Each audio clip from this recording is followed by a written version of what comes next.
The drought of 1875 had turned the Pecos River into a treacherous shadow of itself, with deceptively deep channels carving through the seemingly shallow waters that flowed past Fort Stanton, New Mexico.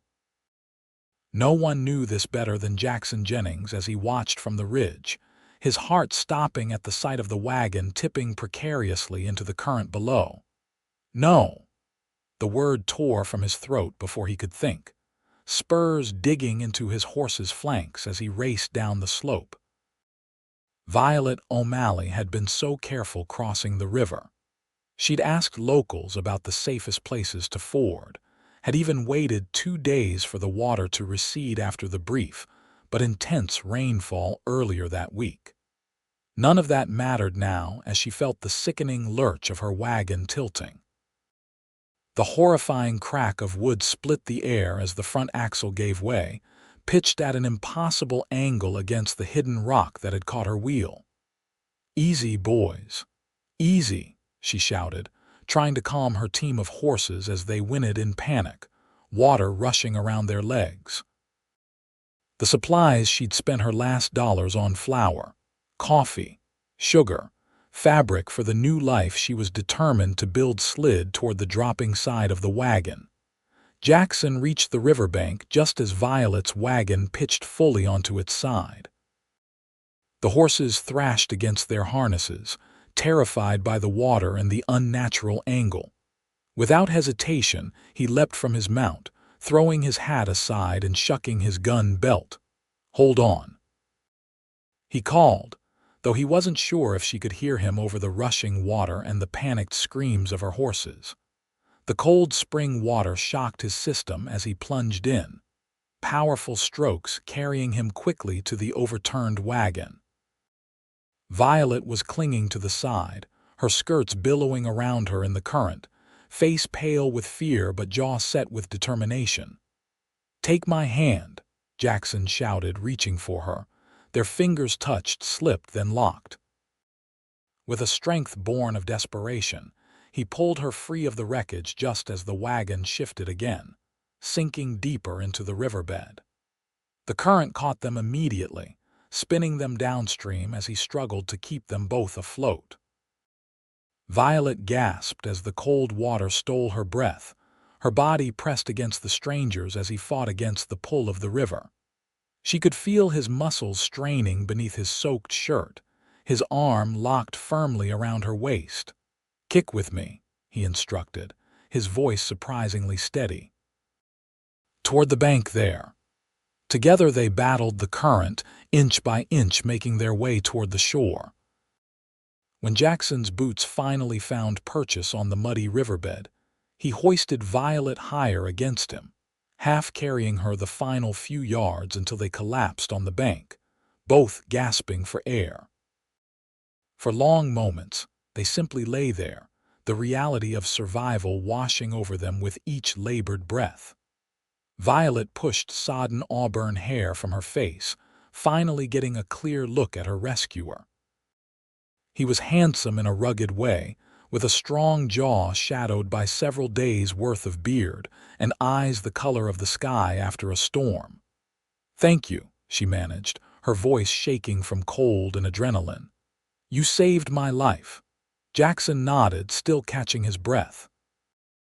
"Jackson Jennings," he offered, pushing himself to a sitting position to look back at the river. The wagon was barely visible now, most of it submerged. Only the rear corner protruded from the water, a sad flag of defeat against the current. "I'm sorry about your wagon." Violet followed his gaze, the weight of her situation settling over her like a cold blanket. Everything she owned was either floating downstream or sinking to the bottom of the Pecos. She bit her lip hard, refusing to cry in front of this stranger who'd risked his life for her. "Violet O'Malley," she said instead, forcing steel into her voice. "And it seems I owe you more than just my thanks." Jackson rose to his feet, water streaming from his clothes as he offered her his hand. "Let's see about your horses first, Miss O'Malley, then we can figure out the rest." The horses had managed to break free of their harnesses in their panic, and 2 had made it to the opposite bank. The third was still struggling in the shallows, whinnying in distress. Jackson whistled for his own horse, who had followed along the bank during the rescue, and quickly mounted. "Stay here," he instructed Violet, before guiding his horse back into the water. Violet watched, shivering in her soaked dress as the cowboy skillfully calmed the frightened animal and led it to shore. There was a confidence in his movements that spoke of years in the saddle, a gentle authority that even the panicked horse responded to. "One saved," he called as he returned, dismounting beside her.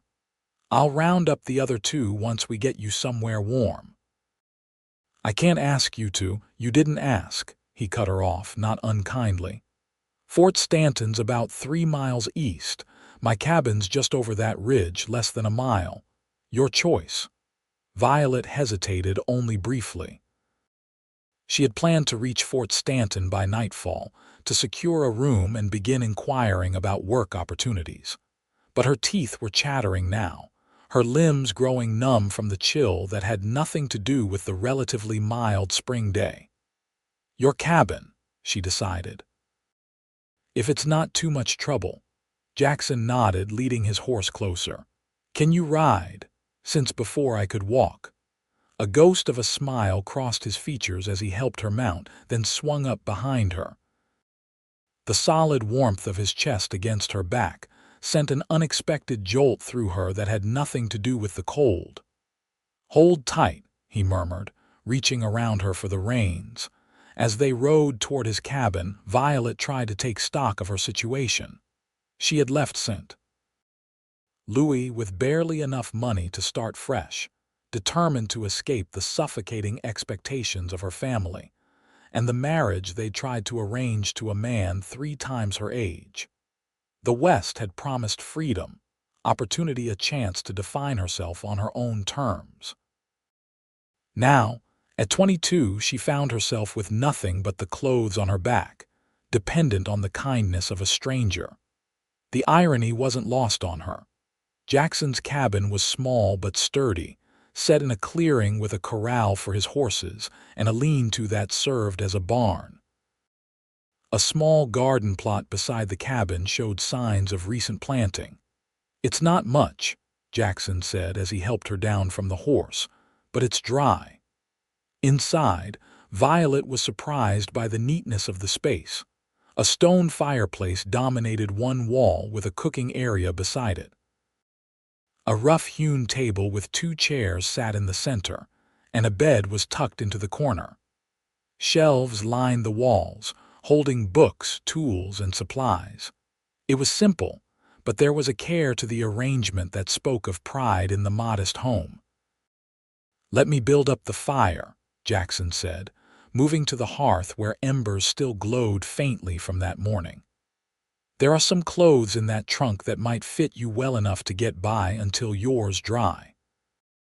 Violet stood dripping on the plank floor, suddenly aware of how her wet dress clung to her figure. "I couldn't possibly.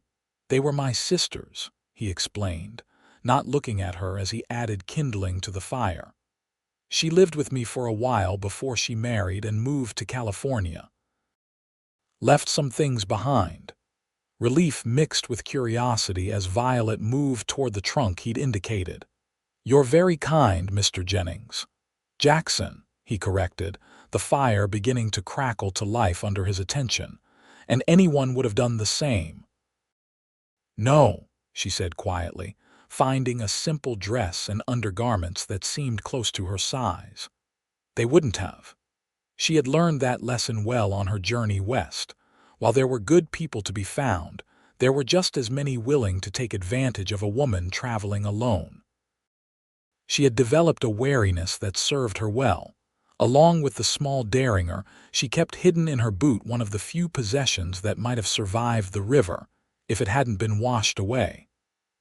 "I'll step outside while you change," Jackson said, already moving toward the door.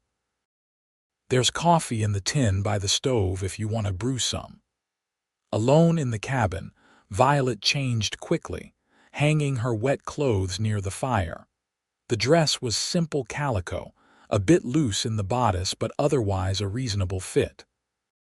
She found a comb in the trunk and did her best to untangle her damp hair, aware of every minute the cowboy was politely waiting outside his own home. When she opened the door, she found him tending to the horses, having changed his own wet clothes for dry ones from the saddlebags on his horse. He looked up at the sound of the door and something flickered in his eyes that made her cheeks warm. "Better?" he asked, approaching the cabin. "Much, thank you," she gestured behind her. "I took the liberty of starting coffee." Jackson nodded, a hint of a smile playing at his lips. "Good woman." The simple phrase shouldn't have pleased her as much as it did. Violet stepped aside to let him enter, aware of how his tall frame seemed to fill the small space. He moved to the stove, checking the coffee pot with practiced ease. "So," he said, taking down 2 tin cups from a shelf, "what brings you to these parts, Miss O'Malley?" "Violet," she corrected, mirroring his earlier response. "And I suppose you could say I'm starting over." Jackson glanced at her, something in his expression suggesting he understood more than she'd said. "Seems to be a common reason for folks to come west." "Is it yours?" The question slipped out before she could consider its propriety. But there was something about this man that invited honesty, a directness in his manner that made conventional social barriers seem unnecessary. He poured coffee into the cups, considering his answer. "Something like that," he finally said, offering her a steaming cup. War has a way of making a man want to find a quiet corner of the world. The war between the states had ended a decade ago, but Violet knew its shadows still haunted many. She accepted the coffee with a nod of thanks, not pressing further. Everyone deserved the privacy of their own ghosts. "I was headed to Fort Stanton to look for work," she offered instead. "I've heard they're in need of a schoolteacher." Jackson leaned against the table, studying her over the rim of his cup. "You're a teacher." "I was in St. Louis for 3 years at a girls' seminary." She sipped the strong coffee, grateful for its warmth. "I have references," she broke off, remembering the careful letters sealed in her trunk, now likely scattered along the riverbed. Another loss to add to the tally. "They'll still hire you," Jackson assured her, reading her thoughts. "The school's been without a proper teacher since Christmas, when Mrs. Whittaker's husband took her back east. The children are being taught by whoever can spare the time, mostly Reverend Porter's wife, but she's expecting their 4th child any day now." Hope flickered in Violet's chest. "Then you think there's still a chance?" "More than a chance. They'd likely hire you on your word alone, references or not." Violet let out a breath she hadn't realized she was holding. Perhaps all wasn't lost. If she could secure the teaching position, she could rebuild from there. "As for tonight," Jackson continued, "you're welcome to stay here. I can sleep in the barn." "Oh, I couldn't put you out of your home," she protested. "It's no trouble. I've slept in worse places." His tone suggested that was an understatement. "Tomorrow, I'll help you salvage what we can from the river and take you into town." Violet looked down into her coffee, overwhelmed by his generosity. "Why are you helping me like this?" she asked softly. Jackson was quiet for so long that she thought he might not answer. When he finally spoke, his voice held a roughness that hadn't been there before. "Because someone once helped me when I had nothing," he said simply. "And out here, that's how we survive, by helping each other when it matters." There was more to the story.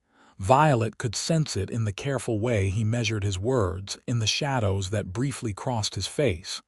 But she respected his privacy as he had respected hers. "Well," she said, raising her cup slightly, "I'm grateful for your help, Jackson Jennings. And I promise I won't be a burden any longer than necessary." A genuine smile transformed his features then, softening the hard lines of his face and bringing a warmth to his eyes that made something flutter in her chest.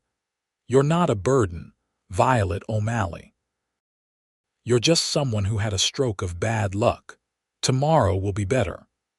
And somehow, despite everything she'd lost that day, Violet found herself believing him. The morning dawned clear and cool, with dew sparkling on the grass outside Jackson's cabin. Violet had slept better than she'd expected on the narrow bed, lulled by exhaustion and the unfamiliar but comforting sounds of the New Mexico night coyotes calling in the distance, the soft nickering of horses in the corral, the occasional creak of the cabin settling.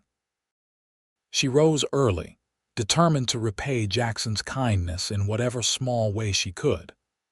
By the time he appeared at the cabin door, knocking politely before entering, she had breakfast cooking and coffee brewed.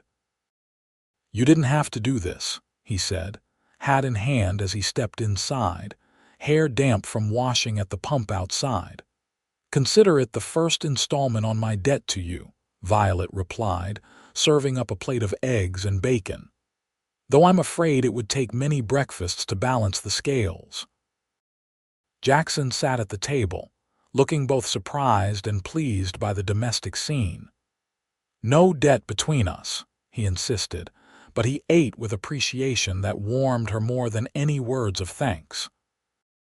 They rode double on Jackson's horse back to the river, Violet seated behind him this time, her arms circling his waist. The propriety she would have insisted on in St. Louis seemed less important here, where survival and practicality took precedence. At the river, they found one of her trunks washed up on a sandbar downriver. The lock had held, and while the contents were soaked through, they were largely intact, including her teaching certificates and precious letters of reference. "It's a miracle," she breathed, carefully laying out the damp papers to dry in the sun. Jackson had found one of her horses grazing nearby and had secured it with a length of rope. "One more to find," he said, mounting his own horse again. "And then we'll see what else we can salvage before heading to town." By midday, they had recovered a surprising amount. The second horse, another trunk containing most of her clothes, a crate of books that had somehow remained sealed enough to protect its contents, and various supplies that had floated to shore.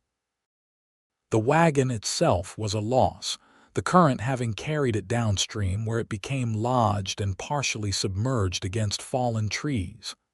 "Better than I expected," Jackson admitted as they loaded their findings onto the horses. "You've got enough here to start fresh."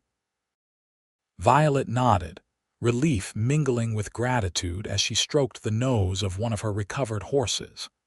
"Thanks to you." The ride to Fort Stanton took longer than the 3 miles would suggest, burdened as they were with the recovered items and leading 2 additional horses. Jackson used the time to tell Violet about the town and its inhabitants' information she absorbed eagerly, knowing it would help her establish herself in the community. "Fort Stanton started as a military post," he explained, "built to protect settlers from Apache raids. The military presence has decreased over the years, but the town grew up around it. There's a general store, a hotel, a saloon that serves decent food, the school, and Reverend Porter's church. Most people live on small homesteads or ranches in the surrounding area." "And you?" Violet asked. "What do you do when you're not rescuing drowning women?"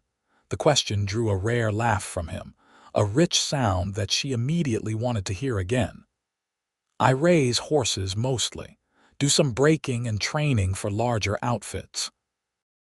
Guide hunting parties for Eastern gentlemen occasionally, when I need extra money." "You live alone on your homestead?"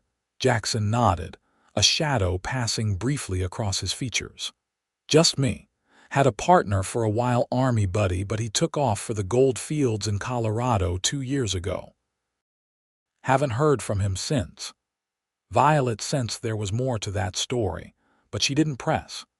Instead, she asked about the school and was pleased to learn it was a proper building with about 20 students ranging from 6 to 16 years of age. Most can only attend regularly during the winter months, Jackson explained.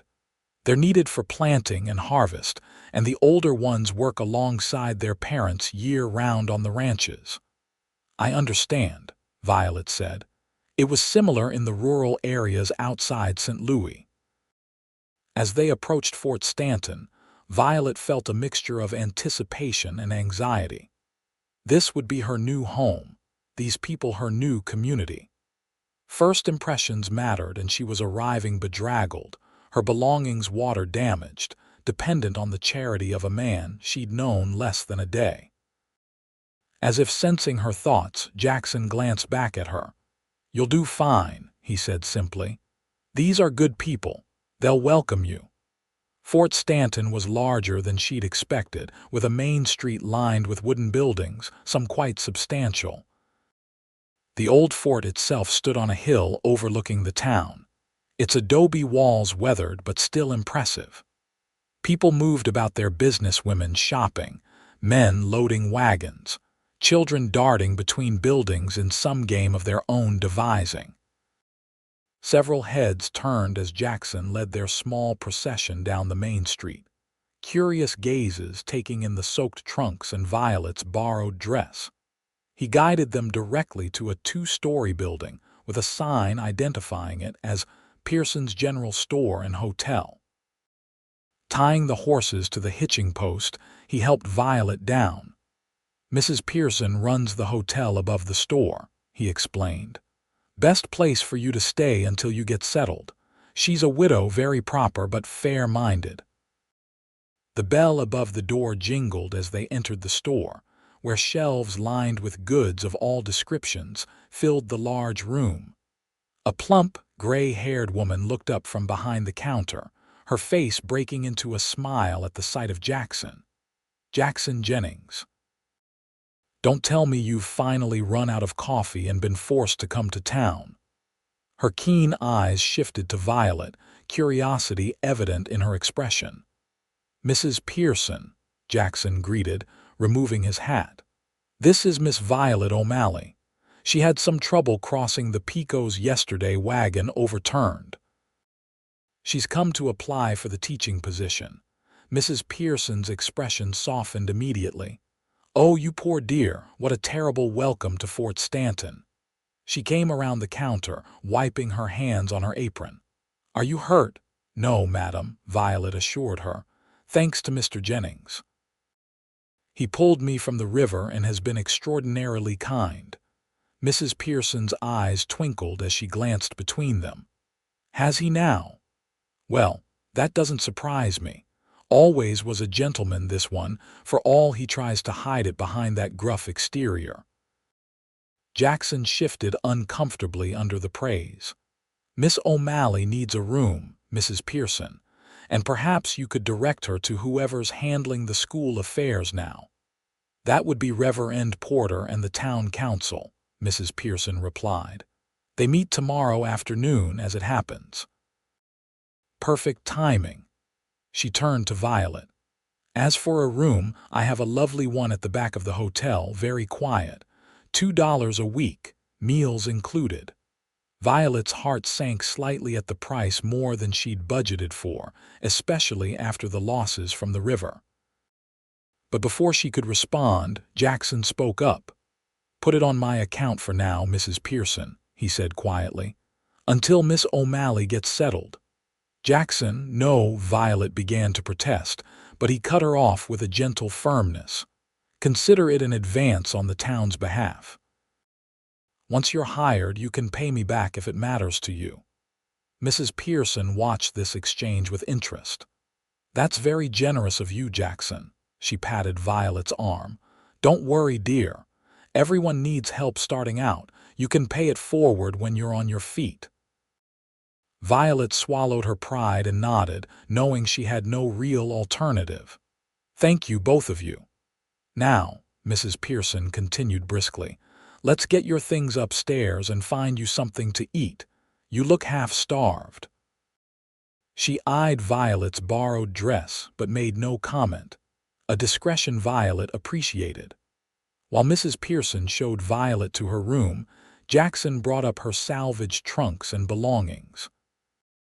The room was indeed lovely, small but clean, with a comfortable-looking bed, a washstand, a small writing desk, and a window overlooking the hills beyond the town. "This is perfect," Violet said honestly. "Thank you, Mrs. Pearson.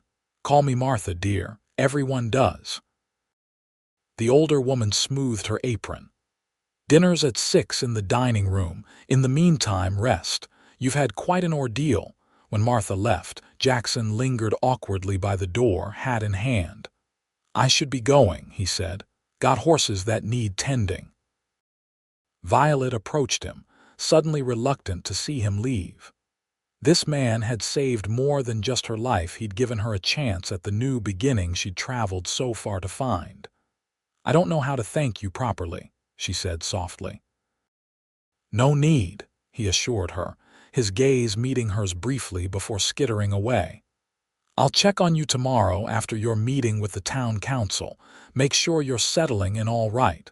I'd like that." The words came out more eagerly than she'd intended. A hint of color touched Jackson's tan cheeks. "Well then, until tomorrow, Miss O'Malley." "Violet," she reminded him. A small smile tugged at his lips. "Violet," he amended, and the way he said her name sent a curious warmth spreading through her chest. After he left, Violet sat on the edge of the bed, overwhelmed by the events of the past 24 hours. She had nearly died, lost almost everything she owned, and been rescued by a man who continued to show her kindness without expectation of return. It was the kind of story her students in St. Louis would have swooned over the handsome cowboy saving the damsel in distress. But Violet hadn't come west to be rescued. She'd come to build a life on her own terms, to prove to herself and the family she'd left behind that she was more than just a marriage prospect to be bartered away for social advantage. Jackson's help was a blessing, but she was determined not to become dependent on it.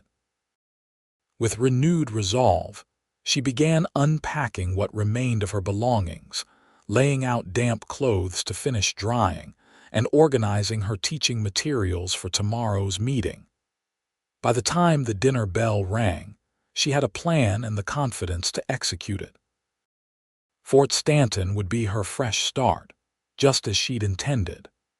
The fact that a certain blue-eyed horseman had unexpectedly become part of that beginning was simply another twist in a journey that had already taken so many unexpected turns. The town council met in a small room adjacent to the church, a space that doubled as Reverend Porter's study. Violet arrived 10 minutes early, dressed in her best salvaged outfit, a navy blue skirt and white shirtwaist that had required considerable pressing to remove the water damage. Her hair was arranged in a simple but neat style, and she carried her teaching certificates and letters of reference in a leather portfolio that had mercifully remained waterproof.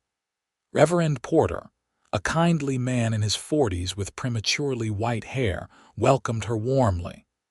"Miss O'Malley, we've been looking forward to meeting you. Mrs. Pearson has told us of your unfortunate accident. News travels quickly here," Violet observed with a small smile. "One of the benefits or drawbacks of small-town life," the Reverend agreed. "Please come in. The others are just arriving." The council consisted of 5 members. Reverend Porter, Mr. Donovan, a cattle rancher with weathered skin and a booming voice; Mr. Reeves, the town's only lawyer; Mrs. Williams, a sharp-eyed older woman who owned the dress shop; and somewhat to Violet's surprise, Mrs. Pearson. "I represent the business interests of the town," Martha explained when she noticed Violet's questioning look. "Been on the council for 8 years now."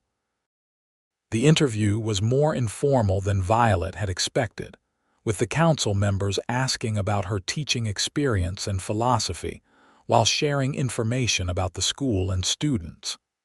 They seemed genuinely impressed by her credentials and thoughtful responses.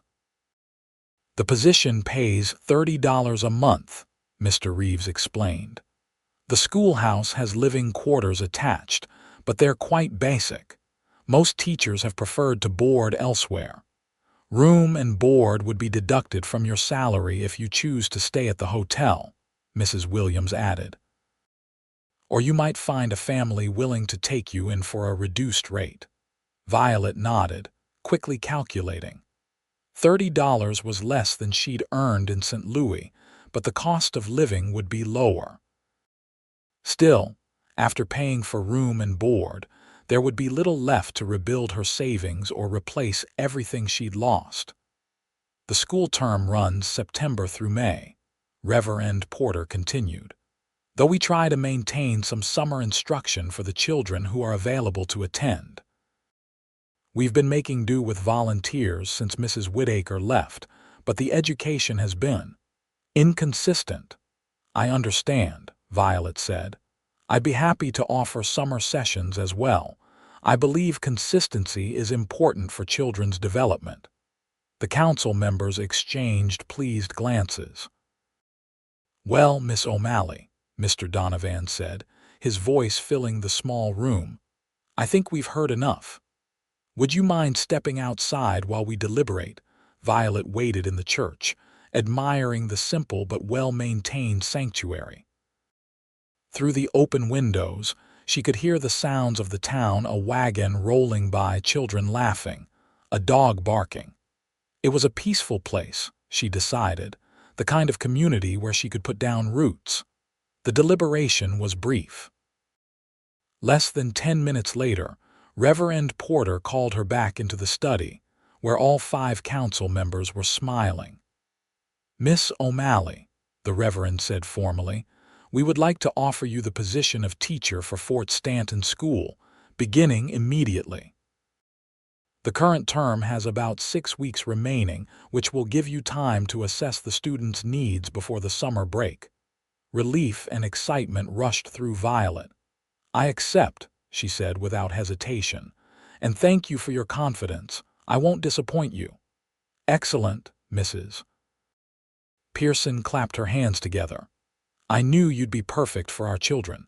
Now, let's show you the schoolhouse. The schoolhouse stood at the edge of town, a sturdy log building with a small bell tower. Inside was one large room with rows of desks facing a teacher's desk and blackboard. Windows lined both long walls, providing ample light. A door at the back led to the living quarters, a single room with a small iron stove, a narrow bed, a table and chair, and shelves built into the walls. A small window overlooked a fenced yard where wildflowers grew in cheerful abundance. It's more spacious than I expected, Violet said, genuinely pleased with the accommodations. Mrs. Whittaker had her husband fix it up considerably, Reverend Porter explained. The previous teacher was a bachelor who lived quite Spartanly. Violet walked around the small room, already imagining how she could make it home. The space was clean and well constructed, with a tightness to the logs that would keep out winter drafts. After the uncertainty of the past 2 days, having a place of her own, even this modest one, felt like an extraordinary luxury. When can I move in? She asked. Today, if you'd like, Mrs. Williams replied. We can help you bring your things over this afternoon. School starts Monday. That will give you the weekend to prepare. By the time Violet returned to the hotel to pack her few recovered possessions, word of her appointment had spread through town. Martha Pearson was beaming as she helped fold the last of Violet's clothes. I told you it would work out, she said. The children will love you, I'm sure of it. I hope so, Violet replied, carefully placing her teaching materials in the trunk. I want to do right by them. You will. Martha hesitated, then added casually, Jackson stopped by earlier looking for you. I told him you were meeting with the council. Violet's hands stilled briefly before resuming their task. Oh, said he wanted to make sure you were settled. I told him you were likely to take the teaching position and move into the schoolhouse. Thank you. I would have told him myself, but oh, I know, dear, the meeting and all. Martha's eyes twinkled knowingly. He seemed quite concerned about your welfare, quite concerned indeed. Violet felt heat rising to her cheeks. He's been very kind. Jackson Jennings is a good man, Martha said more seriously. Keeps to himself mostly, but always there when someone needs help. Been that way since he arrived 5 years ago. Do you know much about him? About his past? Martha folded a final petticoat before answering. Not much more than anyone else. He fought for the Union in the war, came west afterward. Lost someone. I think he has that look sometimes. But it's not my place to pry, and folks around here respect a person's privacy. Violet nodded, understanding both what was said and what wasn't. The West was full of people seeking new beginnings, running from pasts they preferred not to discuss. She was one of them, after all. Well, Martha said, closing the trunk with a decisive click, Mr. Reeves is sending his wagon around to move your things to the schoolhouse. I've put together a basket of essentials for your first night: bread, cheese, some preserves, coffee, just until you can stock your own pantry. You're too generous, Violet said, touched by the woman's thoughtfulness. Nonsense. It's what neighbors do. Martha patted her hand. And we're glad to have you as our new neighbor, Violet O'Malley. The move to the schoolhouse took little time, given how few possessions Violet had recovered from the river.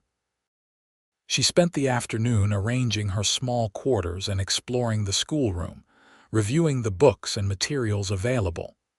Many were outdated, and the supply of chalk, paper, and pencils was woefully inadequate. She was making a list of needed items when a knock came at the schoolhouse door. Through the window, she could see Jackson's tall figure on the steps, hat in hand. "Come in," she called, quickly smoothing her hair and straightening her skirt. He entered somewhat hesitantly, his gaze taking in the schoolroom before settling on her. "Mrs. Pearson said you'd taken the position," he said by way of greeting. "Congratulations." "Thank you." Violet moved from behind the teacher's desk, suddenly aware of how formal the setting made their interaction. "And thank you for checking on me. Promised I would." He glanced around again. "Place looks good. Better than when old Harper was teaching here. Man lived like he was still in an army barracks." Violet smiled at that. "I'm told Mrs. Whittaker made improvements." She did at that. Jackson seemed to be searching for words, uncharacteristically uncertain. "I brought something for you." He reached into his saddlebag and withdrew a small package wrapped in brown paper. "Figured you might need it." Curious, Violet unwrapped the package to find a small derringer, similar to the one she'd lost in the river. "Oh," she breathed, surprised.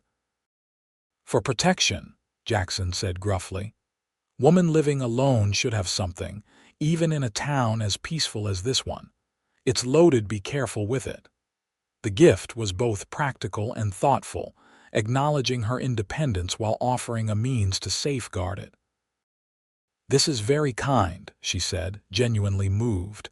"Thank you." He nodded, seeming relieved by her acceptance. "There's something else." He hesitated, then continued. "Got word from the Hendersons up north. They recovered one of your trunks that washed up on their property. Said the contents are mostly dry, being as the trunk was tight-made. They're sending it down with their boy tomorrow." Hope flared in Violet's chest. "My books. Could it be my books? Don't know. But whatever it is, you'll have it soon." Impulsively, Violet reached out and squeezed his hand. "You've been so good to me, Jackson. I don't know how I'll ever repay you." His fingers curled briefly around hers before he gently withdrew his hand. "No debt between us," he reminded her, but there was a warmth in his eyes that hadn't been there before. "I should let you get back to your preparations. School starts Monday, I hear." "It does. I have much to do before then." He nodded, settling his hat back on his head. "I'll be bringing some horses into town for the spring auction next weekend. Perhaps I'll see you then." "I'd like that," Violet said, surprised by how much she meant it. After he left, she stood holding the derringer, thinking about the man who had saved her from the river just 2 days ago. There was a quietness to Jackson Jennings, a self-contained quality that suggested depths beneath his straightforward manner.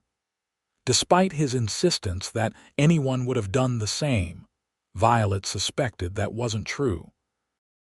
Not everyone would have risked their life for a stranger, or continued to look out for her welfare afterward with such thoughtful consideration. She was still pondering this when another knock came at the door, this time Reverend Porter's wife, a cheerful woman in the late stages of pregnancy. "Miss O'Malley, I hope I'm not disturbing you," she called through the door. "Not at all," Violet assured her, quickly tucking the derringer into her desk drawer before opening the door. "Please come in, Mrs. Porter." "Ellen, please." The woman entered, carrying a basket covered with a cloth. "I've brought some dinner, since I'm sure you've had no time to cook, and I wanted to tell you how glad we all are that you're here. The children have been running wild without proper schooling these past months." "That's very kind of you," Violet said, taking the basket. "I was just wondering what I'd do for dinner." "It's just a simple stew and some biscuits," Ellen said. "But I thought we might sit and talk about the students a bit, if you don't mind. I've been teaching them as best I can, but I'm no professional." They spent the next hour at Violet's small table, sharing the stew as Ellen described the students their abilities, challenges, and family situations. It was exactly the information Violet needed to prepare for Monday, and she was grateful for the insight. "Most are eager to learn," Ellen concluded, "but their education has been spotty. The older boys especially, they're expected to work the ranches, and some parents don't see the value in book learning beyond basic figures and writing." "I've encountered similar attitudes before," Violet assured her. "It takes time to demonstrate the practical value of education." Ellen nodded approvingly. "You understand then? Good." She rose with some difficulty, her hand supporting her swollen belly. "I should get back. James will be wondering where I've gone." "Thank you for the meal and the information," Violet said, walking her to the door. "It will be invaluable on Monday." "You'll do wonderfully," Ellen predicted. "And don't hesitate to ask for anything you need. We're a small community, but we look after our own, and you're one of us now." As Violet prepared for bed that night in her small room behind the schoolhouse, she reflected on Ellen Porter's words. "One of us now." It was a simple phrase, but it carried a weight of acceptance and belonging that Violet hadn't realized she'd been craving. In St. Louis, she'd always felt slightly out of step with society's expectations, too independent-minded for the role her family had envisioned for her. Here, her independence wasn't just accepted, it was valued. She thought of Jackson, living alone on his homestead, training horses and guiding hunters. Was he truly alone by choice, or had circumstances forced that solitude upon him? And why did she care so much about the answer? Sleep came easily that night, her body still recovering from the ordeal in the river and the excitement of the past days. Her last conscious thought was of blue eyes crinkled in a rare smile, and the surprising gentleness of rough hands helping her from the water. Monday arrived with clear skies and a cool breeze that carried the scent of pinyon pines through the open schoolhouse windows. Violet had spent the weekend preparing organizing lessons, reviewing the available textbooks, and learning 20 students' names from the roster Ellen Porter had provided. The promised trunk had indeed arrived on Saturday, delivered by the Henderson boy, a lanky teenager who blushed furiously when Violet thanked him. To her delight, it contained most of her personal book collection, which now lined the shelves of her living quarters. As the students began arriving, Violet stood at the door, greeting each one by name, a trick she'd learned in St. Louis to establish both authority and connection from the first moment. The younger children approached shyly, some hiding behind older siblings. The older students, especially the boys, maintained a careful distance, assessing this new teacher with cautious eyes. "Good morning," she said when all 20 students were seated. "I'm Miss O'Malley, and I'm very pleased to be your new teacher." 20 pairs of eyes stared back at her, expressions ranging from curious to bored to openly skeptical. Violet smiled, undaunted. This was familiar territory, the dance of establishing respect and rapport that began every new teaching assignment. "Before we begin our lessons, I'd like to learn a bit more about each of you," she continued. "Not just your names, which I hope I'll remember correctly, but your interests and what you hope to learn here."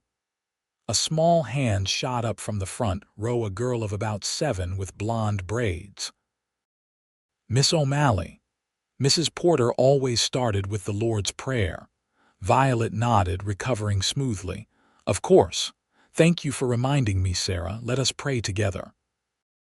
The morning proceeded with Violet assessing each student's abilities, quickly confirming Ellen Porter's warning about the inconsistent education many had received.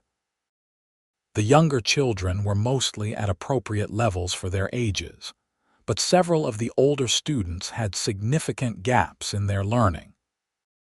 By lunchtime, Violet had developed a plan to divide the students into 3 groups based on ability rather than age, with more advanced students helping to tutor those who needed additional assistance. It was a system she'd used successfully in St. Louis, allowing her to provide more targeted instruction despite having multiple grade levels in one classroom. As the children ate their packed lunches in the schoolyard, Violet sat on the steps, enjoying her own simple meal of bread and cheese. She was so absorbed in refining her afternoon lesson plans that she didn't notice the rider approaching until he was nearly at the schoolyard gate. "Miss O'Malley," Jackson called in greeting, tipping his hat. "Hope I'm not interrupting." Violet smiled, an unexpected flutter of pleasure rising in her chest at the sight of him. "Not at all, Mr. Jennings. We're just taking our lunch break." Several of the children had noticed the visitor and were watching with interest. A boy of about 12 broke away from the group and ran over. "Mr. Jennings, did you bring Thunderbolt for the auction? Pa says he's the finest stallion in 3 counties. Jackson dismounted, greeting the boy with a nod.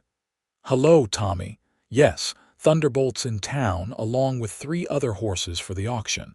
Your pa looking to buy." "He says we need a good stud to improve our stock," Tommy replied importantly. "But Ma says we can't afford one yet." "Well, there'll be other auctions," Jackson said kindly. "And I might have some younger stock later this summer that wouldn't cost quite as much." The boy beamed. "I'll tell Pa." As Tommy ran off to share this news with the other children, Jackson approached the schoolhouse steps. "First day going well?" he asked Violet. "Very well, thank you." She gestured to the empty space beside her. "Would you like to join me? I have plenty to share." He hesitated only briefly before sitting down, leaving a respectable distance between them. "Don't want to take your food." "I have more than enough," Violet assured him, breaking her bread in half and offering a portion along with some cheese. "Besides, I've heard it's rude to refuse hospitality in the West." A small smile tugged at the corner of his mouth as he accepted the offering. "That it is." They ate in companionable silence for a moment, watching the children play in the schoolyard. Several were sneaking curious glances their way. "You've caused quite a stir in town," Jackson commented finally. "The new teacher from back east. Mrs. Pearson says you've already won over the town council and half the mothers." Violet laughed. "I doubt that's true, but everyone has been very welcoming." She glanced at him. "You didn't mention you'd be in town today." "Wasn't planning to be, brought the horses in early for the auction, getting them settled at the livery. He took a bite of bread, chewing thoughtfully before adding, "Thought I'd see how you were faring." The simple admission warmed her more than it should have. "I appreciate that. It's been a significant adjustment, regretting your decision to come west." The question was casual, but Violet sensed a genuine concern beneath it. "Not at all," she assured him. "Despite the rather dramatic beginning with the river, I feel I made the right choice." She smiled. "I might have preferred a less traumatic arrival, but I can't regret meeting the people I've met."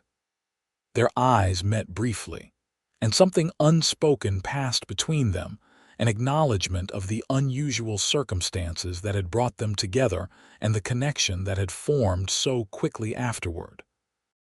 The moment was interrupted by the school bell, rung enthusiastically by one of the older girls to signal the end of lunch break. "That's my cue," Violet said, gathering the remains of her meal. "Thank you for checking on me." Jackson stood, brushing crumbs from his pants. "I'll be in town through the weekend for the auction. Perhaps I could call on you properly when you're not teaching."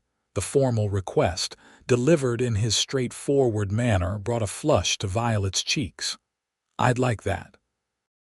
"Saturday afternoon would be best. I'm helping with church preparations on Sunday."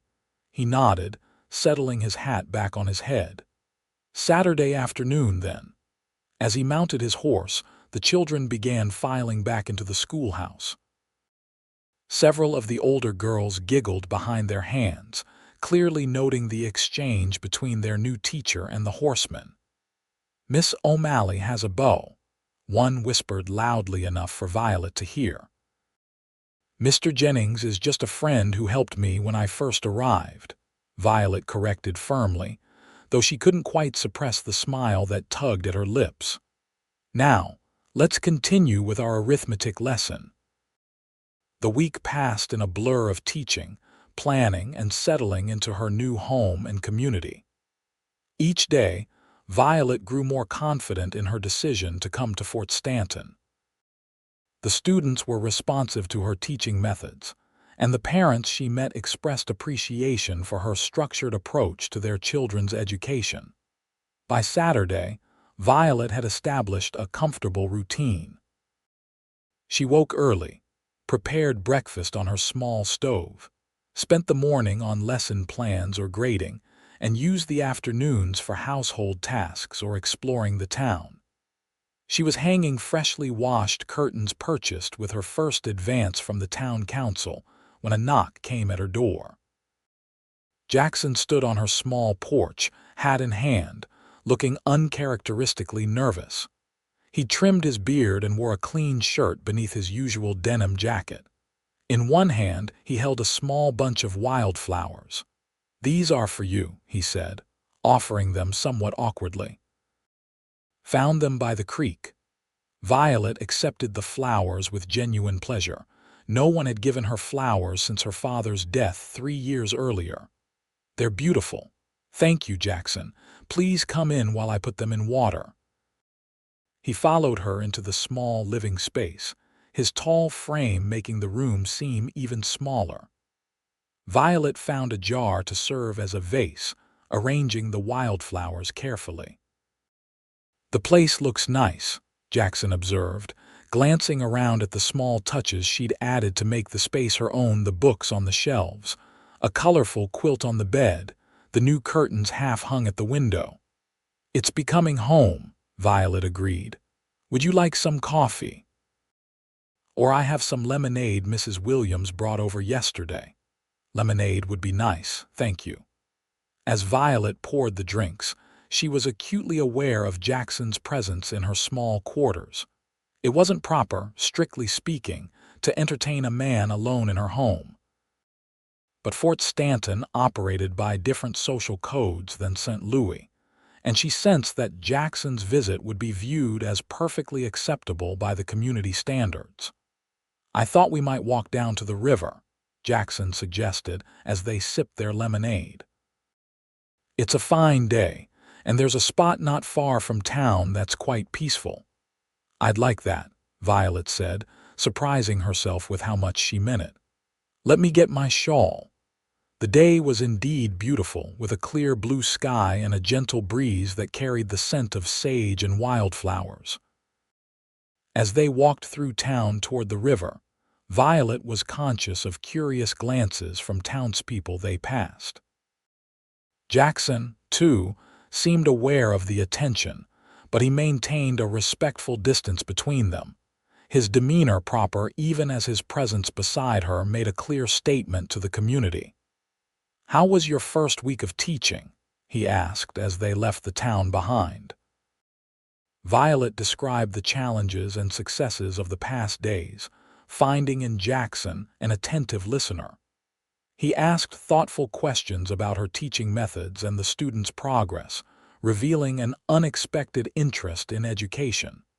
"You seem quite knowledgeable about schooling," she observed. A shadow crossed his face. "Had a younger sister. Always worried she wasn't getting proper education, what with our moving around so much after our parents died." It was the most personal information he'd shared about his past, and Violet treaded carefully. "You mentioned she lives in California now," Jackson nodded. "Married a shopkeeper in Sacramento, has 2 little ones." A small smile softened his features. "She writes regular, seems happy. You must miss her." "Every day." The simple admission held a weight of loneliness that struck Violet deeply. They walked in silence for a time, following a well-worn path that wound through cottonwoods and willows along the riverbank. The Pecos was calmer here than where Violet's wagon had overturned, flowing gently between grassy banks dotted with wildflowers. Jackson led her to a small clearing beside the water, where a fallen log provided a natural bench overlooking the river. They sat, watching the water flow past, each lost in thought. "I come here sometimes," Jackson said finally, breaking the silence. "To think, or just to be still for a while. It's beautiful," Violet agreed, understanding what drew him to this peaceful spot. "Thank you for sharing it with me." He glanced at her, something unreadable in his expression. "You're not what I expected, Violet O'Malley." "Oh, and what did you expect when I pulled you from that river?" He paused, choosing his words carefully. "Most women would have been hysterical." "You were scared, sure, but you kept your head. Worked with me to get to shore." He shook his head slightly. "Then at my cabin, you didn't complain about your losses or situation, just focused on what needed doing next." "I've had practice at starting over," Violet said softly. "My father died 3 years ago. My mother had passed when I was 12. I had to make my own way after that, which wasn't easy for a woman alone." She smoothed her skirt, avoiding his gaze. "My father's brother offered a home, but with conditions I couldn't accept." "What conditions?" Jackson's voice had hardened slightly. "Marriage. To a suitable man of his choosing, a business associate 3 times my age who had already buried 2 wives. Violet's fingers twisted in the fabric of her skirt. "I chose to teach instead, to support myself. My uncle didn't approve, but he couldn't stop me." "And now you're here," Jackson observed, "still making your own way." "Yes, though I seem to be accepting more help than I'd planned," she added with a small smile. "First from you, then from this community." "There's no shame in that," Jackson said firmly. "Out here, everyone needs help sometimes. Difference is, good people pay it back when they can." He hesitated, then added, "Your uncle was wrong about what makes a suitable match." The simple statement, delivered in his straightforward manner, touched Violet deeply. "Thank you for saying that." They sat in comfortable silence for a time, watching a hawk circle lazily overhead. The peaceful moment stretched between them, filled with unspoken thoughts and growing connection. "Why did you really come west, Jackson?" Violet asked finally. "You mentioned the war, but I sense there's more to your story." He was quiet for so long that she thought he might not answer. When he finally spoke, his voice was low, almost as if he were talking to himself. After Appomattox, I couldn't go home. Too many ghosts. His hands resting on his knees tightened briefly. Drifted for a while. Worked cattle drives, ranch jobs. Then met a man who raised horses near Fort Stanton. He offered me work, taught me about breeding and training. A small, sad smile crossed his face.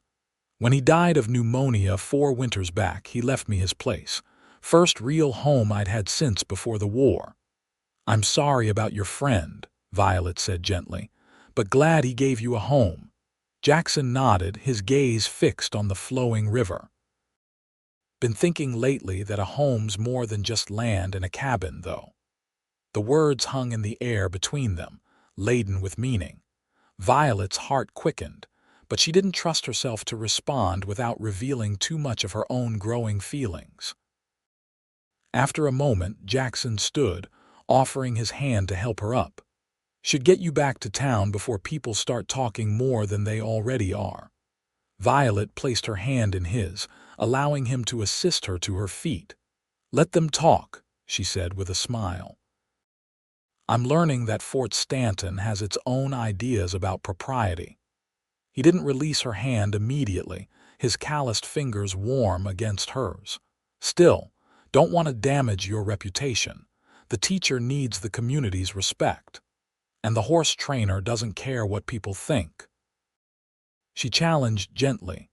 A rare, full smile transformed his face. "The horse trainer has spent 5 years not caring. Might be time to reconsider that position." The walk back to town was filled with easier conversation about horses, teaching, and the upcoming spring auction. By the time they reached her door, the sun was beginning to set, casting long shadows across the schoolyard. "Thank you for the walk," Violet said, lingering on her small porch. "I enjoyed seeing your thinking spot." Jackson nodded, hat in hand. "Perhaps we could do it again, after the auction." "I'd like that very much." He hesitated, then reached out slowly, as if giving her time to withdraw, and took her hand.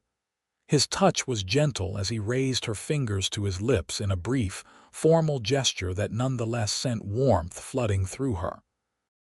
"Good evening, Miss O'Malley," he said, his voice a low rumble that Violet felt as much as heard. "Good evening, Mr. Jennings," she replied, her own voice not quite steady. As she watched him walk away, Violet acknowledged to herself what she had been reluctant to admit, even in her private thoughts. She was falling in love with Jackson Jennings. The realization was both thrilling and terrifying. She had come west to build an independent life, not to lose her heart to a man she'd known barely 2 weeks. And yet, there was something about Jackson that didn't threaten her independence, but complemented it. He respected her choices, supported her ambitions, and seemed to value precisely the qualities that her family in St. Louis had found problematic: her self-reliance, her determination, her willingness to forge her own path.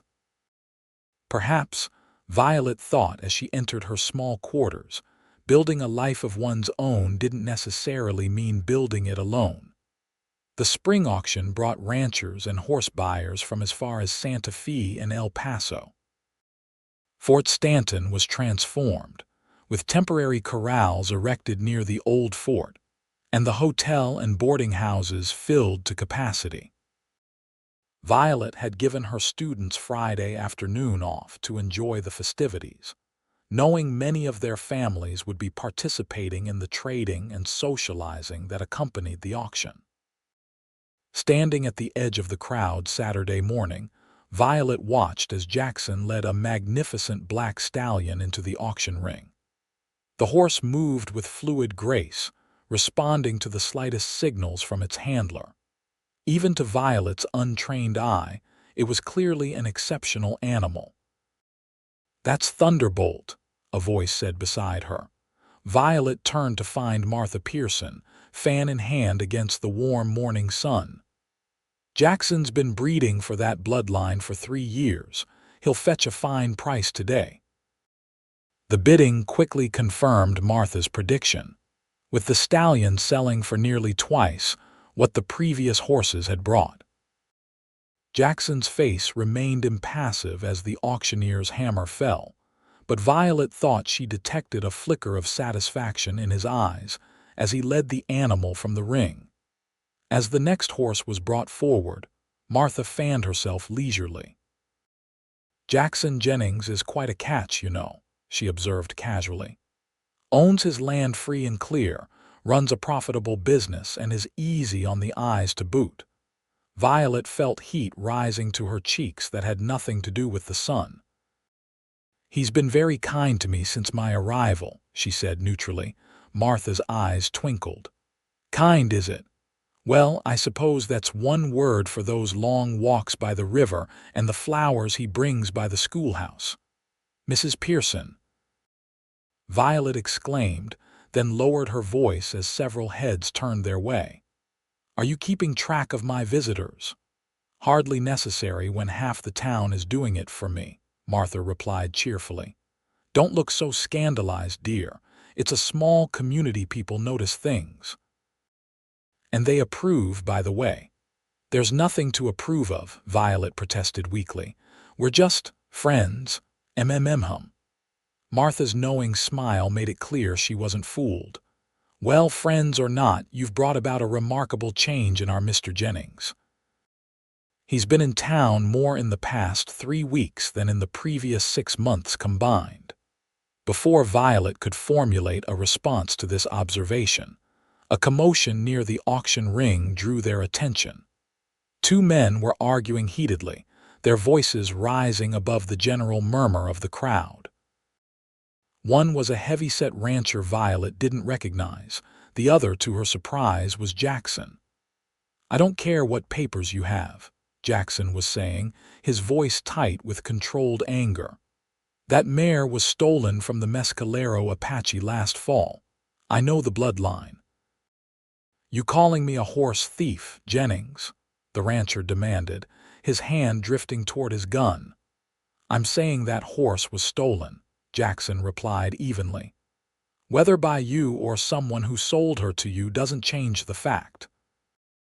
The tension in the air was palpable as the crowd drew back, creating an open space around the 2 men. Violet's heart pounded with sudden fear. She had heard enough about frontier justice to know how quickly such confrontations could turn deadly. Before the situation could escalate further, a tall figure in a black coat stepped between the men. Reverend Porter, his usually gentle demeanor replaced by firm authority. "Gentlemen," he said, loud enough for the gathering crowd to hear, "this is a peaceful auction. If there's a dispute about ownership, it can be resolved through proper channels." The rancher spat on the ground.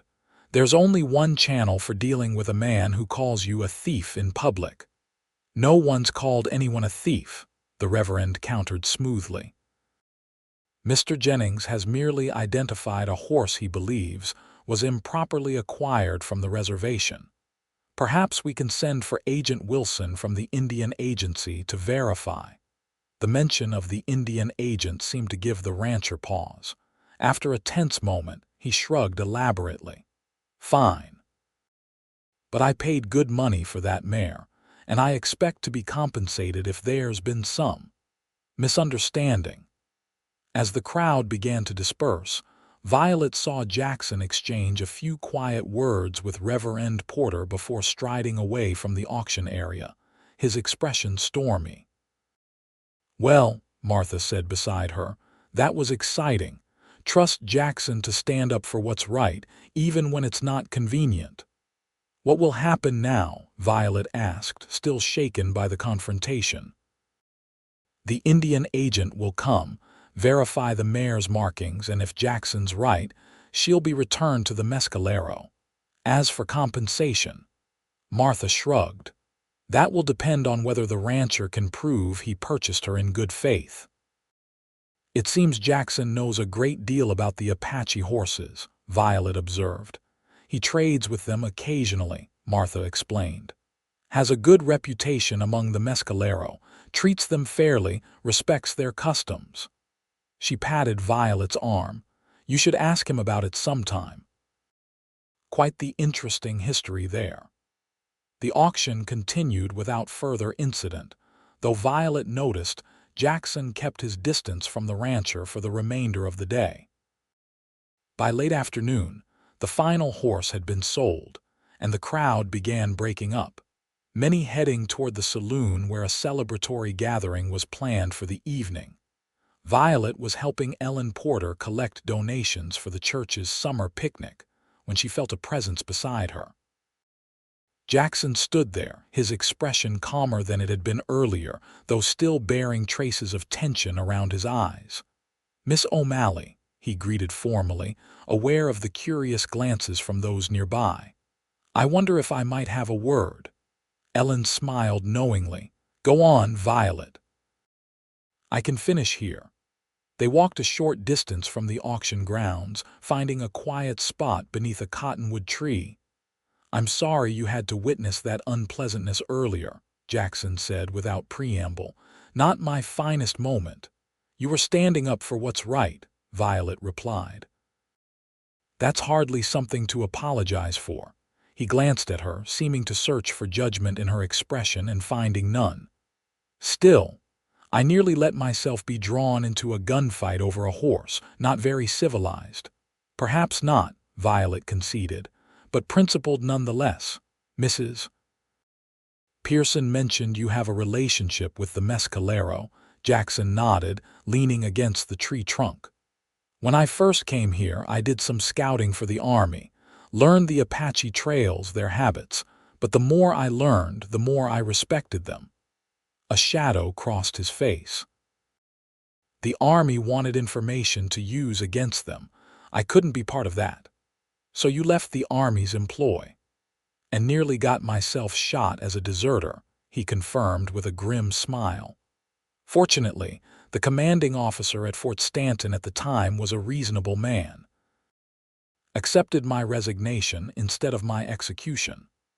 Violet was silent, absorbing this new information about the man she was coming to care for deeply.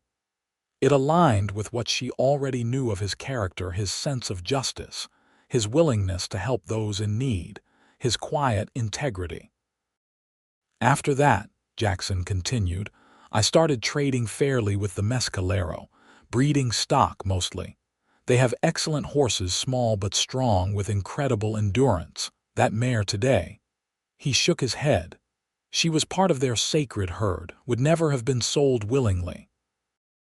"Do you think the Indian agent will return her? Wilson's a decent sort. If he confirms she's mescalero, yes." Jackson straightened, his expression lightening. "But enough about that. I wanted to ask if you might accompany me to the social at the hotel this evening." The invitation, though expected given their growing closeness over the past weeks, still sent a flutter of pleasure through Violet. "I'd be honored," she said, meaning it. His smile, rare and genuine, transformed his face. "I'll call for you at 7 if that suits you." "Perfectly." The evening social was the most festive event Violet had attended since arriving in Fort Stanton. The hotel's dining room had been cleared for dancing, with local musicians providing lively tunes on fiddle, guitar, and harmonica. Nearly everyone in town was present, along with visitors from surrounding ranches and communities. Violet wore her best dress, a deep blue silk with modest lace trim that she'd salvaged from the river and carefully restored. She had arranged her auburn hair in a simple but elegant style, with a few curls framing her face. When Jackson called for her at the schoolhouse, the appreciation in his eyes made the effort worthwhile. "You look beautiful," he said simply. Violet took in his own transformation, clean-shaven, hair neatly trimmed, wearing a dark suit that, while not new, fit his broad shoulders perfectly. "And you look very handsome," she replied honestly. At the social, their entrance together caused a brief lull in conversation before the festivities resumed. Violet was acutely aware of the message their paired arrival sent to the community, but found she didn't mind the speculation. If anything, she felt a quiet pride walking beside this man who had come to mean so much to her in so short a time. They danced several reels and a waltz, Jackson proving to be a capable if not particularly graceful dancer. During a break in the music, he brought Violet a cup of punch, leading her to a quieter corner of the room. "Enjoying yourself?" he asked, his usual reserve softened by the festive atmosphere. "Very much," Violet assured him. "I'd forgotten how much I enjoy dancing." "You had many opportunities in St. Louis, I imagine." "Some," she admitted, though my uncle considered most social gatherings primarily as marriage markets. She smiled wryly. "He was most displeased when I consistently failed to attract the right sort of suitors." Jackson's expression darkened slightly. "And what was the right sort, according to your uncle? Wealthy, established, preferably much older and therefore settled enough to curb my independent tendencies." Violet shook her head at the memory. "He couldn't understand why I preferred teaching children to managing a household for some businessman or banker." "His loss," Jackson said quietly, "and Fort Stanton's gain." The simple comment, delivered with such sincerity, touched Violet deeply. Before she could respond, the music started again, a slower tune this time. "Would you care to dance again?" Jackson asked, offering his hand. As they moved together on the dance floor, Violet was aware of a subtle shift in their relationship. There was an ease between them now, a comfortable familiarity that felt both new and somehow inevitable. Jackson held her with respectful firmness, his hand warm at her waist, his steps sure despite his earlier claim of being an indifferent dancer. "There's something I've been meaning to ask you," he said as they circled the floor. "It's been on my mind since the day I pulled you from the river." Violet looked up at him, curious. "What is it? Why Fort Stanton? Of all the places in the West, why choose this small town in New Mexico territory?" The question surprised her. "I saw an advertisement in a St. Louis newspaper teacher wanted in Fort Stanton. It mentioned the climate was good for health, the community supportive, the position well regarded." "And that was enough to make you leave everything behind?" "An advertisement," Violet considered the question seriously. "Not entirely. I'd been looking for a way out of St. Louis for some time. My uncle's pressure about marriage was becoming difficult to resist. I had some savings, but not enough to establish myself in another city without connections." She smiled slightly. "The advertisement seemed like Providence, a place far enough away that my uncle couldn't easily interfere, with work I was qualified to do, in a community that needed me." Jackson nodded, understanding. "Sometimes we don't choose our destinations so much as recognize them when they appear." "Exactly." Violet studied his face, the lines etched by sun and experience, the quiet strength in his gaze. "Was Fort Stanton like that for you?" "A recognition rather than a choice, in a way," he acknowledged. "I was drifting after leaving the Army's employ. Met Oliver Grant, the man who taught me horse breeding by chance at a trading post near Santa Fe. When he offered work, it seemed as good a direction as any." A rare smile touched his lips. "Didn't expect to stay, certainly didn't expect to inherit his place or to find." He hesitated. "Find what?" Violet prompted gently. His eyes met hers, open and unguarded in a way she'd never seen before. "Home," he said simply. "Or at least the beginnings of one." The music ended, but they remained standing close together, the moment stretching between them like a silken thread. Then, as couples around them began moving off the dance floor, Jackson seemed to recollect himself, offering Violet his arm to escort her back to the edge of the room. The remainder of the evening passed in a pleasant blur of dancing, conversation, and laughter. Violet was introduced to ranchers and their wives, to traders passing through, to families she hadn't yet met through the school. Through it all, Jackson remained at her side, his quiet presence both protective and proudly attentive. As the social began winding down near midnight, Jackson escorted Violet back to the schoolhouse, the clear night sky ablaze with stars above them. They walked slowly, neither seemingly eager for the evening to end. "Thank you for accompanying me tonight," Jackson said as they reached her door. "It was the most enjoyable social I've attended in Fort Stanton." "I enjoyed it very much as well," Violet replied honestly. "Thank you for asking me." They stood on her small porch, the silver moonlight casting everything in gentle illumination. Jackson seemed to be wrestling with some internal debate, his expression uncharacteristically uncertain. "Violet," he began, then paused as if searching for words. "These past weeks, since pulling you from the river, they've changed something for me." Her heart quickened at the serious tone in his voice. "They've changed something for me too," she admitted softly. "I've been alone a long time," he continued. "Thought that was how I preferred it, but now—" He looked at her directly, his gaze steady despite the vulnerability in his words. "Now I find myself thinking of a different kind of future, one that isn't solitary." Violet's breath caught in her throat. "What kind of future do you see, Jackson?" "One with you in it," he said simply. "If that's something you might want too." The directness of his statement, free from flowery declarations or elaborate promises, touched Violet deeply. It was honest, like everything about him. "I came west to build my own life," she said carefully, "to be independent in a way I couldn't be in St. Louis." Jackson nodded, accepting this without argument. "I understand."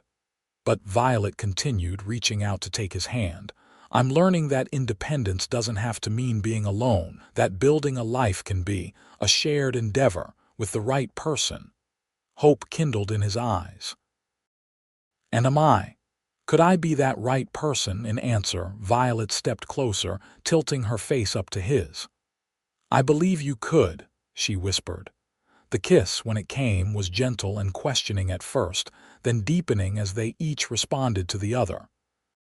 Jackson's arms encircled her waist, drawing her closer, while Violet's hands rested against his chest, feeling the strong, steady beat of his heart beneath her fingers. When they finally drew apart, both were breathing unsteadily. Jackson raised a hand to touch her cheek, a gesture of such tenderness that Violet felt tears prick her eyes. "I should go," he said reluctantly, "though I find I don't want to." Violet nodded, understanding both the propriety that dictated their separation and the emotion that made it difficult. "When will I see you again?" "Tomorrow." The eagerness in his voice made her smile. "I could take you for a proper Sunday drive after church if you'd like. I have a buggy that doesn't get nearly enough use." "I'd like that very much." He kissed her once more, briefly but with feeling, before stepping back. "Good night, Violet O'Malley. Sweet dreams." "Good night, Jackson Jennings." As she watched him walk away, Violet touched her fingers to her lips, still feeling the warmth of his kiss. She had come to Fort Stanton seeking independence, a place to build her own life on her own terms. Instead, she had found something she hadn't even known. She was looking for a man who respected her independence while offering a partnership that could strengthen rather than diminish it. The wagon tipping into the Pecos River had seemed like disaster at the time. Now, Violet recognized it for what it truly was, the beginning of an unexpected journey toward love and a different kind of freedom than the one she'd originally sought. Spring gave way to summer in Fort Stanton, the days growing longer and hotter as May turned to June. The school term ended, but Violet continued to teach summer sessions 3 mornings a week for the children who weren't needed full-time on family ranches and farms. The extra income was welcome, allowing her to gradually replace the possessions lost in the river and establish a small savings account at the bank that had recently opened in town. Her relationship with Jackson blossomed under the warm summer sun. They established a rhythm to their time together: Sunday drives after church, evening walks by the river, occasional suppers at her schoolhouse quarters or his cabin. The community observed their courtship with approval, and even the most gossip-prone townspeople found nothing to criticize in their proper but clearly affectionate behavior. On a particularly warm afternoon in late June, Jackson arrived at the schoolhouse with a picnic basket and a proposal. "I thought we might ride up to the high meadow," he suggested. "It's cooler there, and the wildflowers are at their peak." Violet gladly accepted, changing from her teaching clothes into a simpler dress suitable for riding. Jackson had brought his mare for her to ride, a gentle bay named Daisy that had become Violet's regular mount during their excursions. The high meadow lay about 5 miles from town, accessible by a winding trail that climbed steadily through pine forests.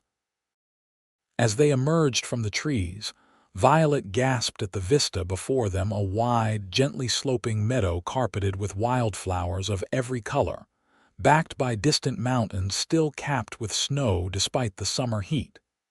"It's beautiful," she breathed, dismounting to better appreciate the scene. "Thought you'd like it," Jackson said, satisfaction in his voice as he spread a blanket in the shade of a lone pine at the meadow's edge. "It's one of my favorite places." They shared the picnic. He'd brought cold chicken, biscuits, apple preserves, and a jug of cool cider while enjoying the magnificent view. After they ate, Violet removed her hat, leaning back on the blanket to gaze up at the cloudless blue sky. "I could stay here forever," she sighed contentedly. Jackson, sitting beside her, reached out to take her hand. "That could be arranged," he said, his tone casual despite the weight of the words. Violet turned to look at him, a question in her eyes. "What do you mean?" He met her gaze steadily. "I mean that I love you, Violet O'Malley. Have since I pulled you from that river, I think, though it took me a while to recognize it." His voice, usually so controlled, held a slight tremor. "I'm asking if you might consider spending forever with me, as my wife." Though Violet had known their relationship was moving toward this moment, the actual proposal still took her breath away. The simplicity of his declaration, the sincerity in his eyes, it was everything she could have wished for, and nothing like the calculated marriage arrangements her uncle had attempted to broker. "Before you answer," Jackson continued, "there's something I need to show you." He stood, offering his hand to help her up. "It's not far." Curious, Violet allowed him to lead her to their horses. They rode for perhaps 20 minutes, following the ridge of the meadow until they came to a small promontory overlooking a valley below. There, nestled among trees beside a clear stream, stood a half-built cabin larger than Jackson's current home, with wide windows and a veranda wrapping around 2 sides. "What is this?" Violet asked, though she suspected she knew the answer. "Our home," Jackson said simply. "If you want it to be." "I started building it the week after the auction when I knew." He paused, uncharacteristically hesitant. "When I knew I wanted a future with you." Emotion welled in Violet's throat. "You built this for us, without knowing if I'd say yes." "Had to hope," he replied with a small smile. "And if you said no, well, I could always use a bigger cabin." The joke did nothing to mask the vulnerability in his expression. This proud, self-sufficient man had laid his heart bare, had built a physical manifestation of his hopes for their future together, without any guarantee those hopes would be fulfilled. Violet dismounted, walking to the edge of the promontory to look more closely at the cabin below.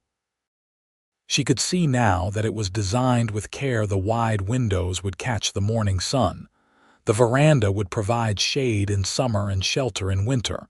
The nearby stream offered fresh water.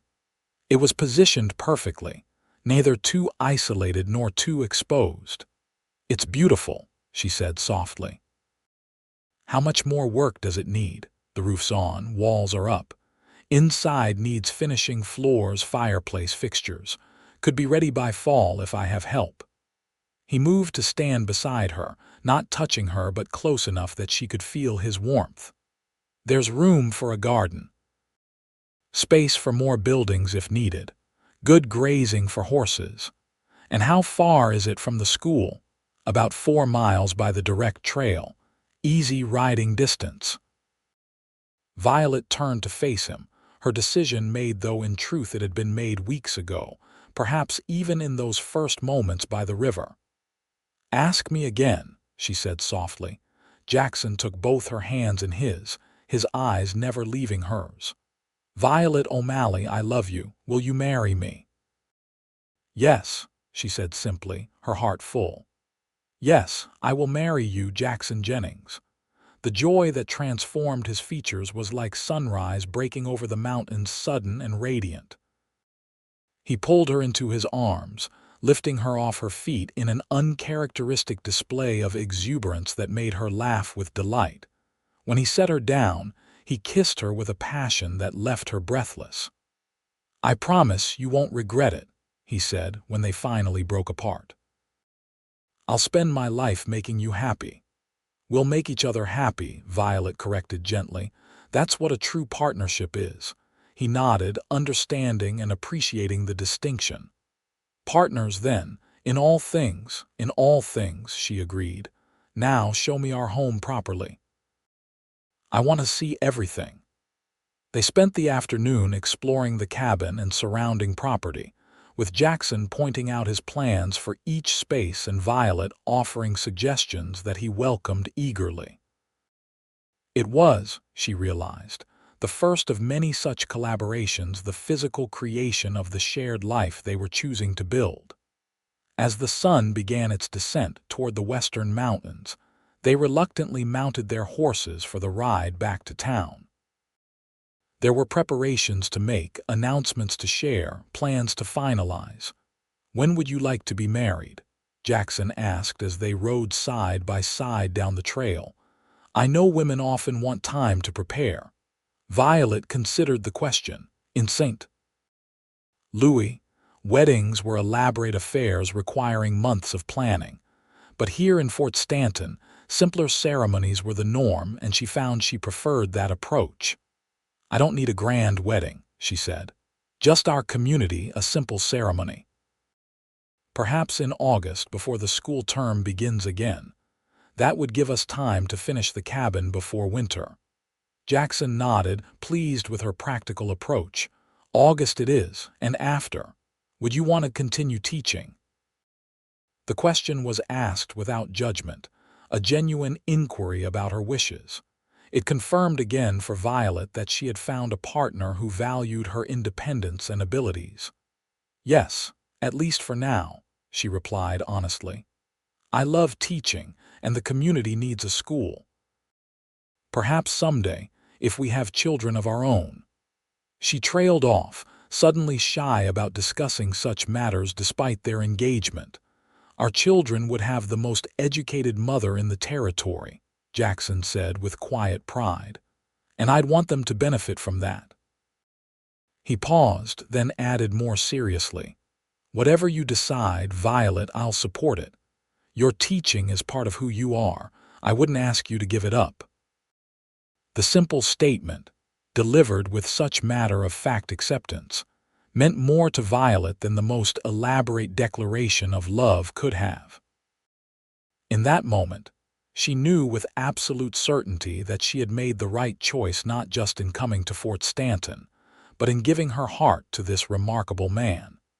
They announced their engagement the following day, first to Reverend and Mrs. Porter, then to Martha Pearson, who claimed not to be surprised in the slightest. "Been watching you two circle each other for weeks," she said with satisfaction. "About time you made it official." The news spread quickly through the small community. met with universal approval, and numerous invitations to supper as various townspeople sought to celebrate with them. August 15th was set as the wedding date, with the ceremony to be held in the church, followed by a community celebration on the grounds. The weeks that followed were busy ones. Jackson divided his time between his horse business and working on their new cabin, often with help from neighbors who turned the construction into social gatherings. Violet continued her summer teaching while preparing for the wedding and the move to their new home. Martha Pearson organized the women of Fort Stanton to create a cabin warming collection, with each family contributing something for the new household quilts, dishes, cooking implements, preserved foods for the winter pantry. Violet was overwhelmed by the generosity, especially when Martha revealed the final gift, a piano for the parlor, ordered from Santa Fe. The whole town contributed, Martha explained when Violet protested the extravagance. You've brought music to our children's education. Now you can bring it to your home as well. As July turned to August, the cabin neared completion. True to his word, Jackson had incorporated Violet's suggestions: bookshelves built into the walls, a larger kitchen with ample workspace, a small room adjoining the parlor that could serve as her study. Each addition demonstrated his commitment to creating a home that would support her interests and independence, even as it sheltered their life together. The day before their wedding, Violet stood in the schoolhouse that had been her home for the past months, surveying the small quarters that now stood mostly empty, her belongings packed for the move to the new cabin. Having second thoughts, a voice asked from the doorway. Violet turned to find Ellen Porter watching her with understanding eyes. The Reverend's wife had delivered her fourth child, a healthy boy, in June, and was only now beginning to resume her regular activities. Not about Jackson, Violet assured her, smiling. Just reflecting. So much has changed since I arrived here. Sometimes I can hardly believe it's only been 4 months. Ellen entered the room, settling herself in one of the chairs. Life can change in an instant, she observed. When I met James, I was engaged to another man, a banker in Boston. Perfectly respectable, perfectly suitable, perfectly boring. She laughed at the memory. 3 weeks after meeting James, I broke my engagement, scandalized my family, and agreed to follow a penniless preacher to the wilds of New Mexico territory. You never told me that, Violet said, surprised. It's not a story I share often, Ellen admitted, but I thought you might appreciate it now. Sometimes the heart knows what it wants before the mind has caught up. And sometimes what looks like impulsivity to others is actually the clearest certainty you've ever felt. Violet nodded, understanding exactly what Ellen meant. That's it precisely. By all reasonable standards, Jackson and I have known each other such a short time, and yet you know, Ellen finished for her. That's how it was with James and me. 17 years, 4 children, and countless challenges later, I've never regretted following that certainty. Thank you, Violet said softly, for sharing that, and for being such a good friend to me since I arrived. Ellen rose, embracing Violet warmly. That's what community is for. And tomorrow, you and Jackson will truly become part of the fabric of Fort Stanton, not just as individuals, but as a family beginning its own story. After Ellen left, Violet walked through the schoolroom one last time. She would return here in September as Mrs. Jennings rather than Miss O'Malley, but otherwise her role would remain the same, guiding the children of Fort Stanton toward knowledge and opportunity. The constancy of that purpose anchored her amid the whirlwind of changes in her personal life. That evening, following tradition, Violet spent her last night as a single woman at the Pearson Hotel, rather than alone at the schoolhouse. Martha had arranged a small gathering of the town's women, a quiet celebration with cake, gift-giving, and the inevitable advice that such occasions inspired. "Marriage is a partnership," Mrs. Williams declared, echoing Violet's own thoughts on the matter. "Especially out here, where survival depends on both husband and wife doing their part. And separate bedrolls when you're angry," added Mrs. Donovan, the rancher's wife, to general laughter. "Nothing resolves a disagreement faster than a cold bed, and the knowledge that neither of you is sleeping well alone." The advice continued, ranging from practical household management to more intimate matters that made Violet blush despite her best efforts at composure. Through it all, there was a warmth and acceptance that touched her deeply. These women, many of whom had faced challenges she could scarcely imagine in building their lives in the West, had welcomed her without reservation, sharing their wisdom and experience with genuine affection. Later, alone in her hotel room, Violet sat at the window looking out at the stars above Fort Stanton.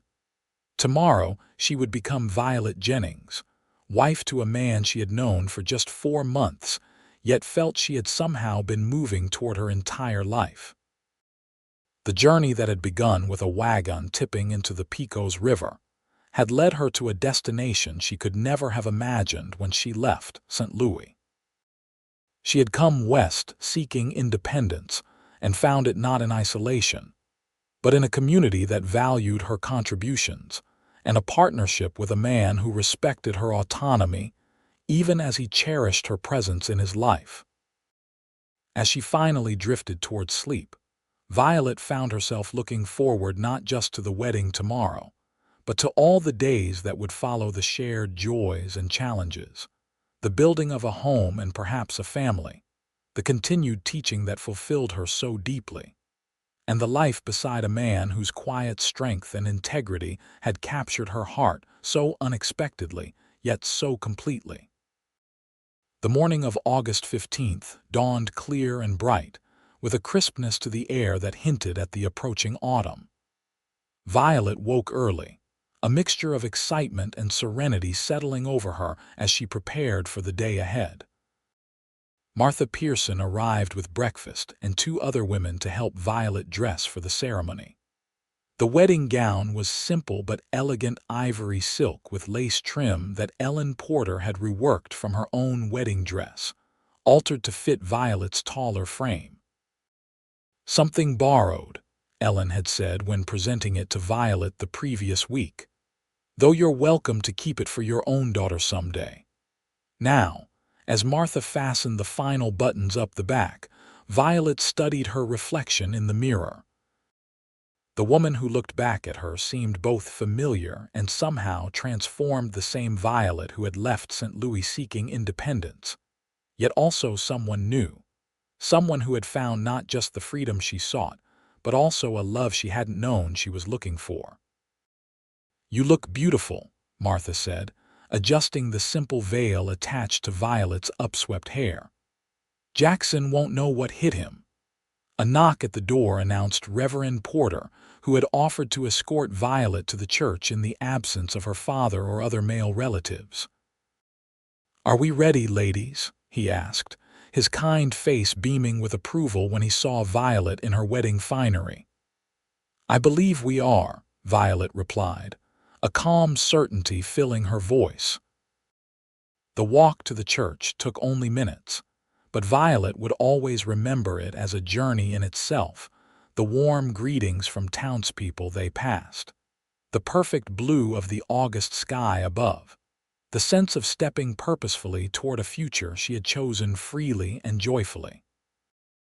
The church was filled to capacity, with nearly every resident of Fort Stanton and the surrounding area in attendance. As Violet entered on Reverend Porter's arm, a collective murmur of appreciation rippled through the congregation.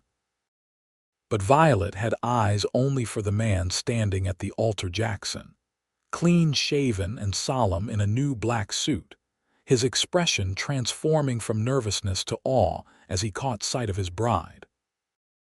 The ceremony itself was brief but meaningful, with readings selected by Violet and Jackson to reflect their vision of marriage as a partnership of equals. When the time came to speak their vows, Jackson's voice was steady and sure, his eyes never leaving Violet's as he promised to love, honor, and cherish her all the days of their lives. Violet's own vows were spoken with equal conviction, her heart full as she pledged herself to this man, who had quite literally pulled her from the waters of a new beginning and into a life more fulfilling than any she could have imagined for herself. By the authority vested in me by God and the territory of New Mexico, I now pronounce you husband and wife, Reverend Porter declared, his voice carrying to the farthest corners of the church. What God has joined together, let no man put asunder. The kiss that followed was brief but tender, appropriate for the sacred setting yet filled with promise for the private moments to come. As they turned to face the congregation as husband and wife, the church erupted in applause and cheers that spoke volumes about the community's affection for both bride and groom. The celebration afterward spread from the church grounds to encompass much of the town, with tables of food, music from local musicians, and dancing that continued well into the evening. Jackson and Violet moved among their friends and neighbors, accepting congratulations and well wishes from all sides. "Never seen Jackson smile so much," Mr. Donovan observed to his wife, loud enough for Violet to overhear. "That woman's been good for him." "They've been good for each other," Mrs. Donovan corrected. "Notice how she's blossomed since arriving. Used to have that careful look about her, like she was expecting difficulty at every turn. Now look at her confident, happy." The observation touched Violet deeply, recognizing the truth in it. She had arrived in Fort Stanton, determined to prove she could make her own way, carrying the defensive wariness that had served her well in St. Louis, but was no longer necessary in this community that had embraced her so wholeheartedly. As the sun began to set, casting long shadows across the celebration, Jackson found his way to Violet's side. "Ready to go home, Mrs. Jennings?" he asked quietly, his voice warm with meaning, the title Mrs. Jennings still felt new and slightly strange, but Violet found she liked the sound of it on his lips. "Yes," she replied simply. "I'm ready." Their departure was accompanied by good-natured teasing and a shower of rice as they mounted the buggy Jackson had prepared for the occasion. Ribbons adorned the vehicle, along with a sign proclaiming "Just Married" in Martha Pearson's distinctive handwriting. The ride to their new home was peaceful, with the cooling evening air carrying the scent of sage and piñon. They spoke little, content to be together in the gathering twilight, each lost in thoughts of the day just past and the night to come. The cabin was a welcoming sight as they approached, with lamps lit in the windows, the work of friends who had slipped away from the celebration early to prepare the home for its newlyweds. A wreath of wildflowers hung on the front door, and as Jackson lifted Violet from the buggy to carry her across the threshold, she felt a sense of homecoming more profound than any she had experienced since childhood. Inside, the cabin was even more beautiful than it had been when Violet last saw it a week earlier. Curtains hung at the windows, a fire was laid in the hearth, and fresh flowers adorned the table. Most surprising of all, the promised piano stood in the corner of the parlor, a ribbon tied around it with a card signed by what appeared to be the entire population of Fort Stanton. "Welcome home," Jackson said, setting Violet gently on her feet but keeping his arms around her. "Our home." "It's perfect," she whispered, leaning into his embrace. "Absolutely perfect." Later, as they lay together in the quiet darkness of their marriage bed, the intimacy they had postponed until this night now sweetly consummated, Violet traced her fingers along the strong line of her husband's jaw. "Happy?" he asked softly, covering her hand with his own. "Completely," she assured him. "Are you?" "More than I thought possible." He turned to face her more fully, his expression serious despite the contentment in his voice. "I want you to know something, Violet. This our marriage, it doesn't change who you are. The independence that defines you, your teaching, your dreams, they're all still yours. I don't want to diminish you, I want to walk beside you." Tears pricked Violet's eyes at the simple declaration that addressed so precisely the fears she had harbored when first contemplating marriage. "And I don't want to change who you are either," she replied. "The man who pulled me from that river, who offered help without expectation, who stands up for what's right even when it's difficult, that's the man I fell in love with." "Then we're agreed," Jackson said, drawing her closer. "Partners in all things, equal voices in our decisions. A marriage of choice rather than convention." "Exactly," Violet murmured, nestling against him. "Though I reserve the right to overrule you in matters of curtains and such." His laughter rumbled against her cheek, warm and genuine.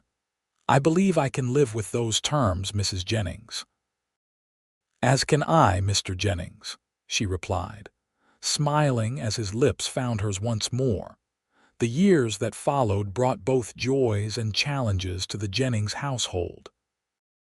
Violet continued teaching at the Fort Stanton school, her reputation growing until families from as far as Lincoln would send their children to board with local families for the opportunity to learn from her.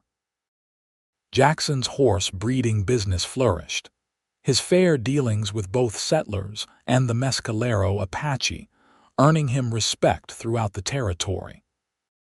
Their first child, a son they named James Oliver Jennings after both the Reverend Porter and Jackson's mentor, arrived in the summer of 1877, a strong, healthy boy with his father's blue eyes and his mother's determined spirit.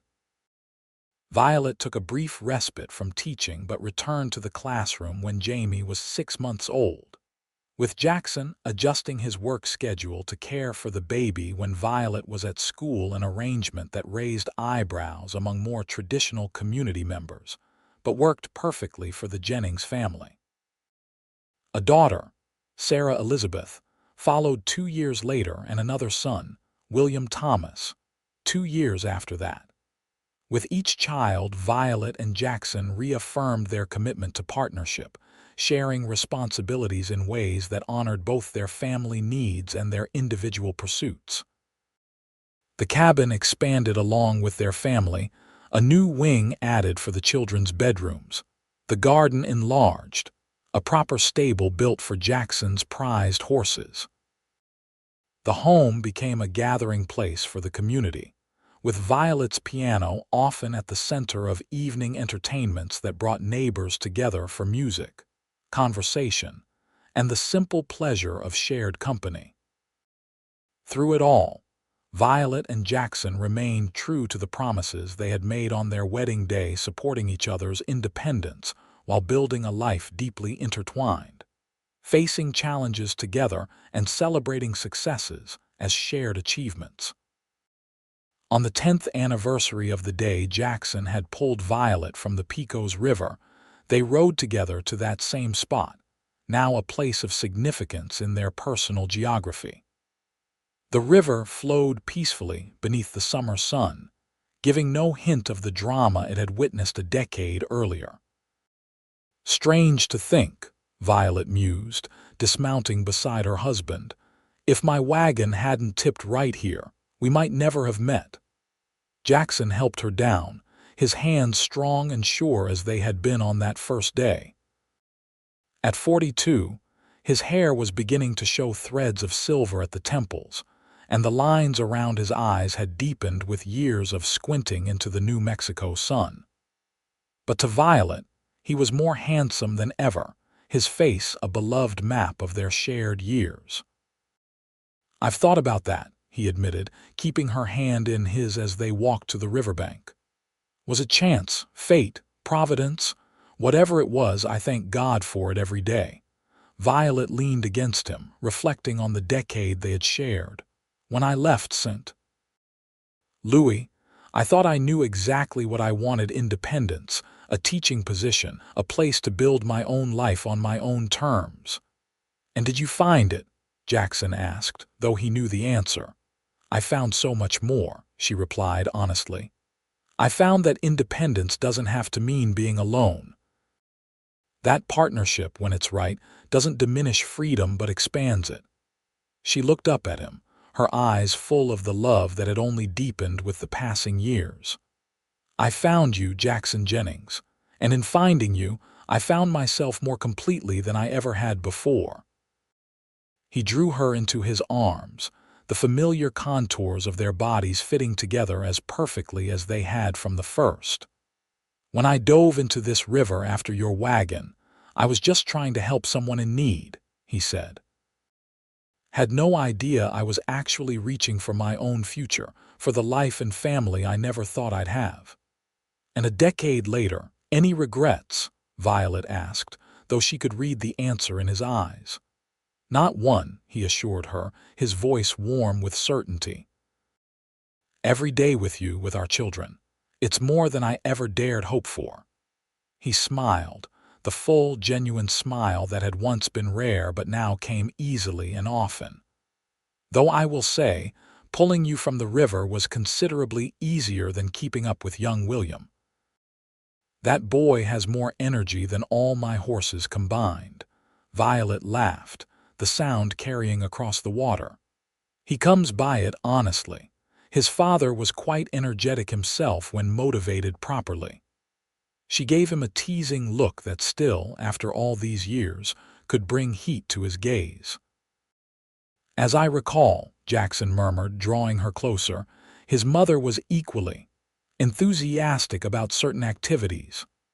Still is, Violet assured him, rising on tiptoes to press her lips to his.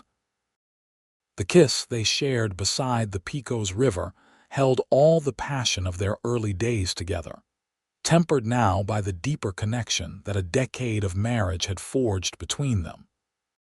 When they finally drew apart, both were slightly breathless, smiling with the private knowledge that the physical aspect of their marriage remained as vital as its emotional foundation. "Should we head back?" Jackson asked, though he made no move to release her from his embrace. "The children will be wondering where we've gone. Martha will keep them occupied," Violet replied, referring to Mrs. Pearson, who had become a beloved honorary grandmother to the Jennings children. "Besides, I'm not quite ready to leave this place. It's where our story began." "One chapter of it, anyway," Jackson corrected gently. "I think our story began long before, with all the choices and circumstances that led each of us to that moment. And it continues with each day we share." Violet nodded, touched by the philosophy in his words. "You've become quite the poet, Mr. Jennings." "Only with you, Mrs. Jennings," he assured her. "Only with you." They remained by the river for a time, reminiscing about the past decade and planning for the years ahead. Their oldest, Jamie, would soon be ready for more advanced education than the Fort Stanton school could provide. Sarah showed remarkable musical talent that might benefit from proper instruction. William, though only 5, already demonstrated his father's affinity for horses and his mother's quick intelligence. As they finally mounted their horses for the ride home, Violet took one last look at the river that had changed the course of her life. What had seemed like disaster at the time had proven to be the greatest blessing she could have imagined, the beginning of a love story that continued to unfold with each passing year. "Ready?" Jackson asked, his horse dancing impatiently beside hers. Violet nodded, turning toward home, toward the life they had built together from that unexpected beginning. "Always," she replied, knowing that whatever the future held, they would face it as they had faced everything for the past 10 years. Together, equal partners in the adventure of their shared life. Side by side, they rowed away from the river, leaving behind the site of their first meeting but carrying with them the love that had begun there, a love that had only grown stronger with each challenge faced and each joy shared. The wagon that had tipped into the Picos was long gone, but the cowboy who had dove after it, and the woman he had pulled to shore, had found in each other a destination neither had known they were seeking. A home not of place but of person, a belonging not of circumstance but of choice. And in that choice, renewed each day in large and small ways, they had discovered the true meaning of both independence and partnership, not as opposing forces, but as complementary strengths in a love story that would continue long past the telling.